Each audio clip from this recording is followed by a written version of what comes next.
Alrighty. Well, hey folks, what's going on? This is episode one of the Stick and Grow Show, and in today's episode, we're going to be talking about a couple things that small teams can do to win. Specifically, today, we're going to be looking at a couple of ways that founders in particular can take a busy schedule and then use a couple of smart little tactics to create good ways to put information into their brain to then use in their content. I think one of the biggest problems that I see amongst founders is basically writer's block. It's a blank page syndrome. They have a blinking cursor and they go, oh, I guess I should post something on LinkedIn today, but I don't know what. Uh, if that's you, inevitably what you put out is going to be sort of weak. Instead, we want to create a system of putting information into your brain and in front of you so that when you go to write, there's no questions, no issues, no problems at all. You're ready to go. And in doing that, there's a couple of suggestions I have, which I'd like to jump into. So, number one, it's subscribing to your industry newsletters. And I wouldn't go out and try to subscribe to 10 or 12 or 20, but just choose one or two that you're comfortable with and make sure you actually read them. These days, most of us don't read newsletters anymore. I think the reason why is our inboxes are just totally full all the time. If you could just choose one or two that you actually like, and you can just sit down every week and make sure you read it, guarantee you that's a good place to get good information in your brain.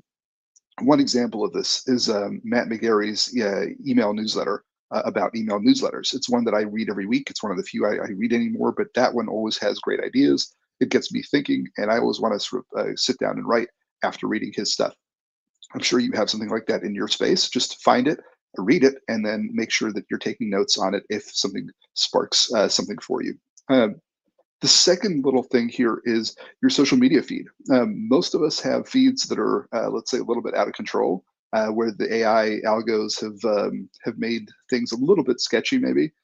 People who instead curate their social feeds and make sure that they're really spending time on what they want to spend time on and not being sucked into distraction A or distraction B, you'll end up with a social feed that's much more powerful, much better, and much healthier, especially if it's around your business content. So if you do those, if you do that right there and train your algo by actively spending a week not looking at the distractions and instead looking for the things that you know feed you good information, maybe commenting on people's posts that you like, searching for specific topics, in a week or two you'll have a much healthier social feed. Twitter used to be able to build lists in Twitter.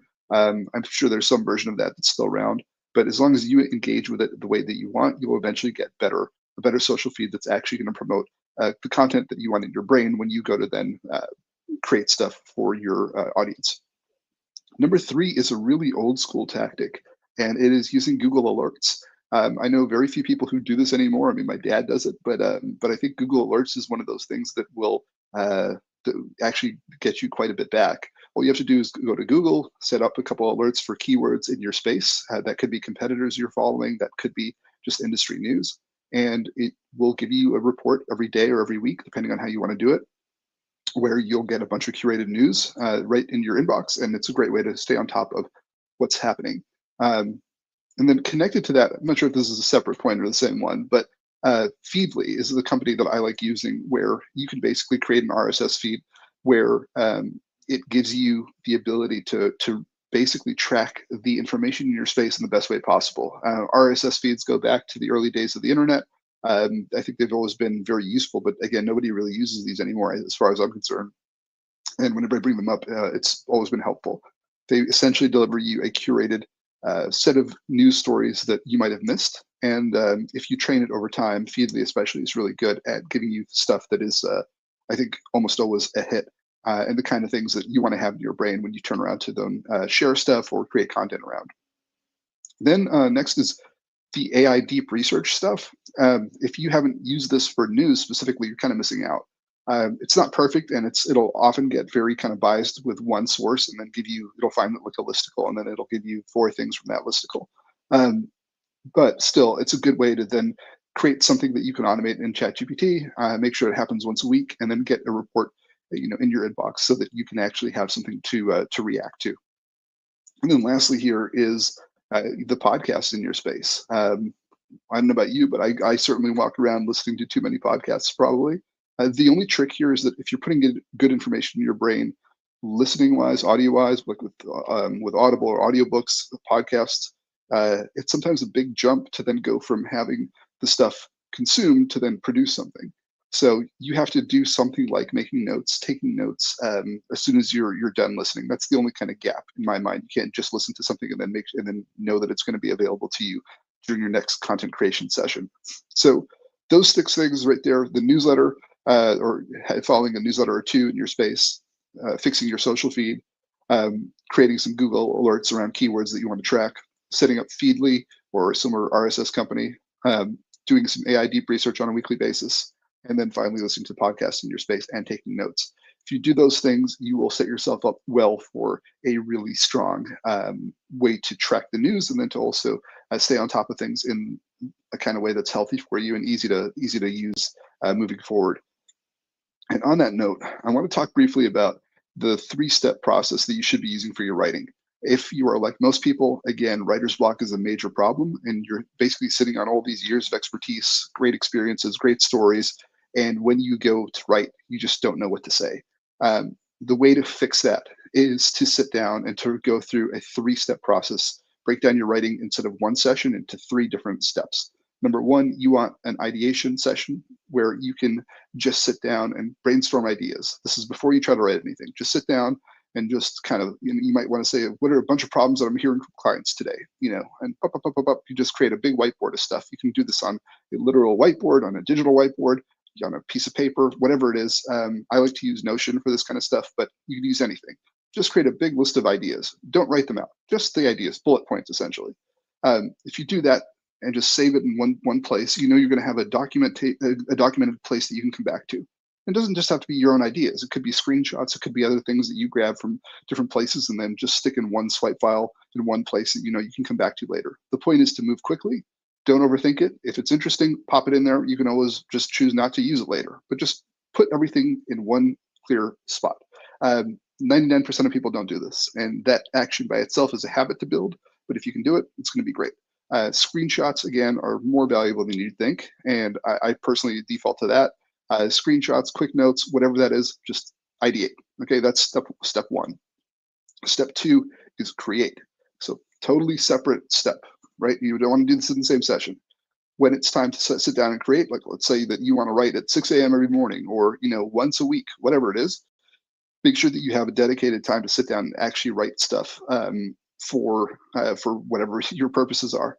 And if you're sitting down to create, that's when you can avoid writer's block by looking at what you've already ideated. So if you take that big swipe file list, if you look at your screenshots, if you look at whatever you've put together before, the aim is to just quickly grab the idea or two that sticks out to you, pop it into your writing tool of choice, and then just write it whatever you want to write. Ideation, again, creation should not be a slow process. It doesn't have to be super well thought out. You saw something that caught your attention already, and then it caught your attention again in the list that you've looked at. That means there's probably something there. Get your ideas down. Again, don't overthink this. It's the next step that you can slow down on. So ideation is supposed to be very fast, collect stuff in one place. Creation is supposed to be kind of fast too. Just grab the things that you want to talk about, put down your flesh out your notes essentially. And then finally, when it comes to a session of actually sitting down and carefully putting things out in a healthy way that are final draft quality, that's the edit stage. So these 3 things should spell ICE. ICE, probably not the right acronym for these days, but ICE is what I use. The E stands for edits, and the edit session should be slow, methodical, careful. You want to basically work on your hooks. You want to work on the quality of the content. Is the argumentation strong? Am I making this the most powerful piece possible? Do I have some images maybe to back this up? Can I create, what are the trappings that I can create around this to make this a really awesome piece? Those are, really the quality of your writing is gonna pop in the edit phase if you actually do this. Now, again, most people will just sit down, open their app, and just write something that's whatever they're thinking of at the time. For some people that works, but in my experience, if you want to do this properly, you need to be grabbing ideas from one place in one focused area that you can refer back to. Swipe file is a great way to do it. You then want to sit down for dedicated writing sessions, and then you also want to sit down for a dedicated, let's say, editing / posting session. So those 3 things are a great way to do it. If you start using that kind of process, I guarantee your writing's going to get better, and yourself will start getting a feel for writing hooks, for writing CTAs, for writing the type of posts that you like using, even coming back to certain visuals that you like. You'll start to see if you start to use screenshots that work. Maybe a certain type of screenshot works well for you. Maybe something on Canva that you create quickly lends itself to this kind of post. Whatever it is, this is where you can do some experimentation, and by adding this structure in the actual creation of the thing, you'll naturally have more structure around how you track stuff, how you look at your content, and how it becomes a little more than just I guess I got to get something posted, but because just because somebody told me to, and somebody told me that daily posting will somehow grow my account. So again, three-step process: ICE, ideation, creation, and edit. And then the 6 steps that I suggested earlier were a newsletter that you like, read that. Number 2 is a social feed. Clean up by just basically being a little more proactive on what you click and what you don't click on or watch. Number 3 was setting up Google keyword alerts. Number 4 was your Feedly account. I like Feedly a lot, but again, there's a lot of you don't have to choose that company. Do whatever you want. Some RSS feed. And number 5 is AI deep research on a weekly basis. I use ChatGPT, but you can use anything. Perplexity is great for this too, and I'm sure Gemini is pretty good now. And then finally, what's a podcast, and then how can you take notes on it quicker? So if you're walking around listening to a podcast, that's great. Maybe you can have Apple Notes open, and you can just kind of jot down an idea or two. All right. Well, with that said, next week we are going to have a couple of guests on. You'll see a couple folks that do AI automations. You'll see folks that are ad specialists. But moving forward, you'll find that the guests will bring on one specific tactic that will basically help a small team win in a crowded market.